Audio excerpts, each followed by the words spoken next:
Friends, today the church celebrates the feast of the presentation of the Lord, which occurs 40 days after the birth of Jesus.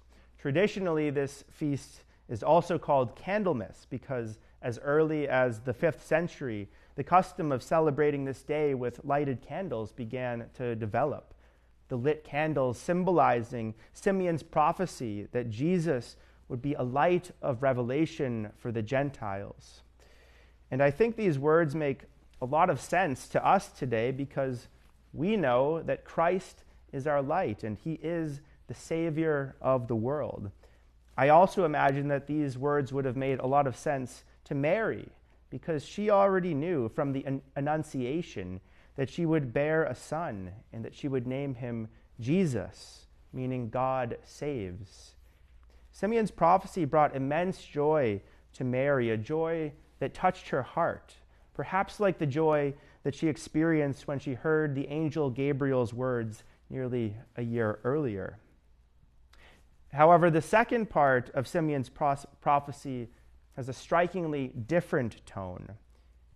Notice what St. Luke tells us. Simeon turns his attention to Mary and speaks directly to her. And this is what he tells her. Behold, this child is destined for the fall and rise of many in Israel, and to be a sign that will be contradicted. And you yourself a sword will pierce, so that the thoughts of many hearts may be revealed. Friends, first consider the joy that Mary must have been feeling when Simeon first takes her child in his arms and says that he is gazing upon salvation, prepared for all people. And now compare that to what Mary was feeling when hearing that her child was also to be a sign that will be contradicted and that she herself will be pierced by a sword. Of course, in hindsight, we understand clearly that Simeon was prophesying of Jesus' passion and cross, which Mary herself would have a share in.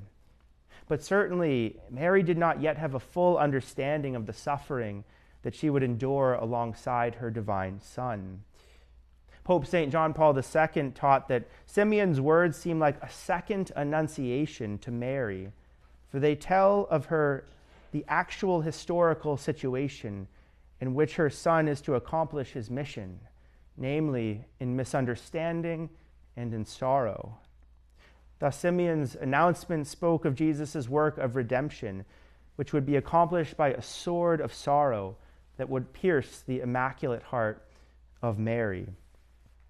One of the things I've often reflected upon is that this joyful mystery of the Rosary contains both joy and sorrow. There's joy in hearing that Mary's child is the light of the world, and yet there's also sorrow in the foreshadowing of the suffering that she will experience in his passion. But there's a reason why for this. As always in our Catholic faith, there's a reason why, even when it may seem difficult to understand. And the reason that both joy and sorrow are present in today's Feast of the Presentation is because with Jesus, and only with Jesus, there can be joy in suffering. There can be joy in sorrow, because it is by Christ's suffering and death on the cross that we are redeemed. And when we unite our own suffering to the Lord's, then, and only then, is it possible for our sorrow to contain within it a deeper joy. A joy that is not a feeling, a joy that doesn't take away emotional pain or sadness, but a joy in knowing that Jesus Christ loves us. He is with us in our suffering, and he will use our crosses for the salvation of souls. And this is precisely why St. Peter can say in his first letter, "Rejoice to the extent that you share in the sufferings of Christ, so that when his glory is revealed, you may also rejoice exultantly." Friends, in our lives, we will inevitably experience both great joys and great sorrows. Joy will always be joy, but with Jesus Christ, if we allow him, our sorrow, our suffering and our pain can be transformed into a supernatural joy that penetrates even deeper into the depths of our souls. Yes, Mary did suffer and experience great sorrow during her son's passion. And yes, her heart was pierced by the sword of suffering. But in all of it, we can be confident that she also experienced great joy in knowing that the work of redemption was being accomplished. Friends, if your sorrow ever becomes too much for you, if your suffering is too overwhelming, never be afraid to ask Our Lady of Sorrows for help. She will walk with you, just as she walked the way of the cross with her suffering son.